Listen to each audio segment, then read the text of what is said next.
What exactly is troubleshooting? Well, troubleshooting at its essence is identifying a problem and then resolving that problem. As a super simple metaphor, think of driving your car down the street and your car stops. And you're not sure why you want it to go. That's a problem. To help resolve that problem, you can start to gather information. For example, you might look at the instruments inside of your car and you notice that the gas gauge says that you're empty. Well, based on that gathered information, you might hypothesize that the reason your car stopped is because it's out of gas, and then you develop a plan of action. Your plan is to put gas in the car and see if that helps. Well, you test out your hypothesis, and sure enough, that makes the car go again. And when we're talking about troubleshooting computer networks, it's really the same thing. We want to clearly identify the problem, gather information surrounding that problem, analyze that information, sift through the information, eliminating things that just are not relevant, propose a hypothesis, and then test that hypothesis. And if our hypothesis is wrong, as it will be oftentimes, not a big deal. We'll just go back and we'll come up with another plan. And once we do resolve the problem, we'll want to document what we found. In fact, Cisco gives us a step-by-step model we'll see in our next video that's going to walk us through each of those steps. But here in this introductory video, let's talk about some different approaches to troubleshooting. Some approaches to troubleshooting are based on the OSI model. For example, we could do top-down troubleshooting. With top-down, we're starting at the application layer or the upper layers and working our way down. As an example, let's say that somebody is not able to get to a web server out on the internet. What we could do is go to their computer and verify the problem. We'll make sure that we're seeing what they're seeing. We're not getting to that site on the internet either. And if we can reproduce what they're reporting, maybe we try other sites.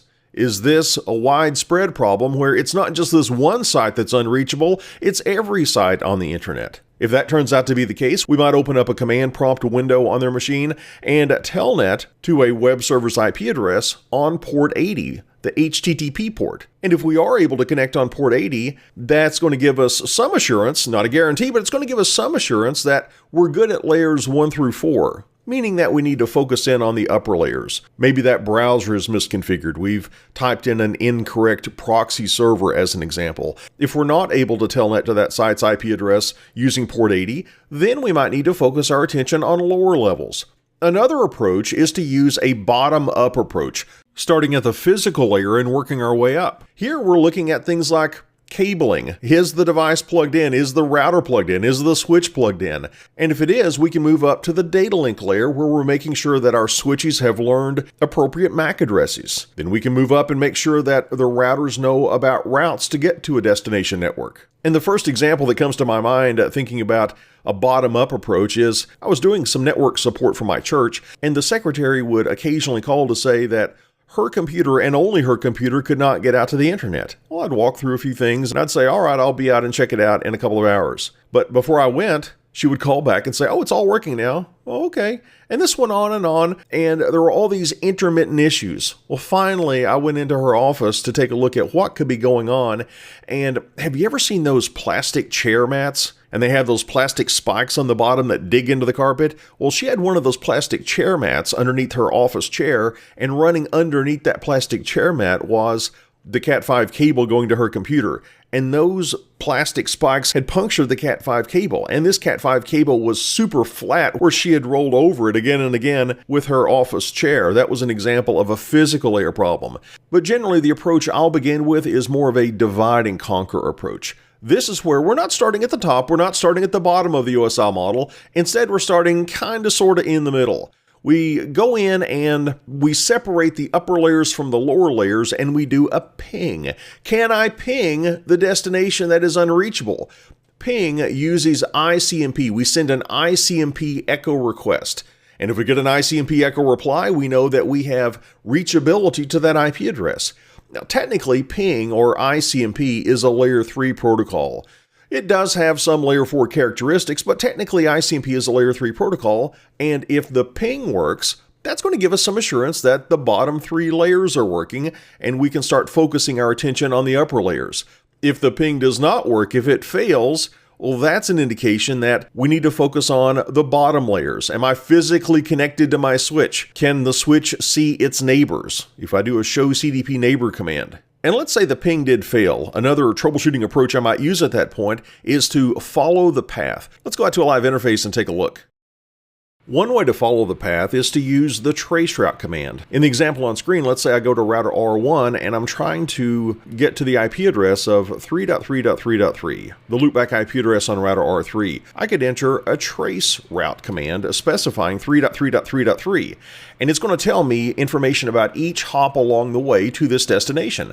Notice that my first hop is 10.1.2.2, that's R2, that's my next hop. Then I go to 10.1.2.6, that's R3. This is telling me the router hops I use to get to 3.3.3.3. I go into R2 and then I go into R3, and that gets me to 3.3.3.3. However, let's say that there was a WAN failure between R2 and R3. Let's go into R3 and let's shut down interface serial 1/0. Let's say interface serial 1/0. We'll do a shutdown. Now we should not be able to do a trace route to 3.3.3.3. Let's issue the command again, and this time I still go to 10.1.2.2, but notice I'm timing out after that. I'm not able to get beyond router R2. Well, that's actually useful information if I'm doing troubleshooting. That tells me that I can start focusing my attention on router R2, and specifically the link between R2 and R3. I can get to R2, but I cannot get from R2 to R3. That's going to encourage me to go to R2 and check out things, and go to R3 and check out things, and see why those two devices are not communicating with one another.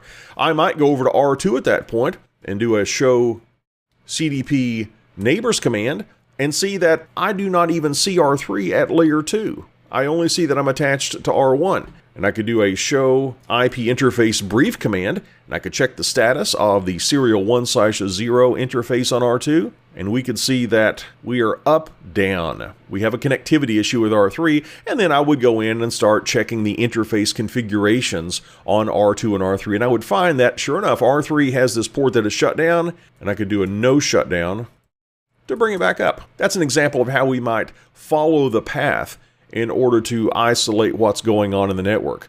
Yet another approach to troubleshooting is to compare our baseline configuration against the configuration that we see right now. Let's say that the configuration snippet that you see on the left of the screen is from my baseline documentation, but the configuration on the right is what's configured right now on the router. Maybe we swapped out a router and we tried to reconfigure it just as it was before, but something doesn't match up. How quickly, if you've not already spotted it, how quickly can you spot the difference? Well, you might have noticed that that very last line, the IP address command for interface serial 1/0, the baseline on the left has a 30-bit subnet mask. In other words, 2 IP addresses would be usable on that subnet. Maybe this is a point-to-point link. But if you take a look at the configuration on the right, it's got a 32-bit subnet mask. In other words, there's only going to be one usable IP address on that subnet, 10.1.2.6. That's the difference. We need to be able to spot the difference between a known good configuration and a configuration that we have right now. And one other common approach to troubleshooting is swapping out components. Let's say that a PC cannot get to its default gateway. What could be wrong? Well, it could be a bad switch port into which this PC is connected. We might try a different switch port. We might even, during a scheduled maintenance window, swap out the switch. And if swapping out the switch fixes the problem, we might have had an issue with that original switch. Maybe we swap out the fiber jumper going from a switch to a fiber patch panel. Or maybe we replace the Cat5, Cat5e, or Cat6 cable going from the PC into the wall jack. And we could also move different network components. We could swap Cat6 cables as an example and see if the problem follows the cable. We've got 2 PCs, one's working, one's not. Let's swap the network cables and let's see if the problem follows the cable. Well, that's a look at some really common troubleshooting approaches, and what we want to do in our next video is take a look at Cisco's structured troubleshooting model.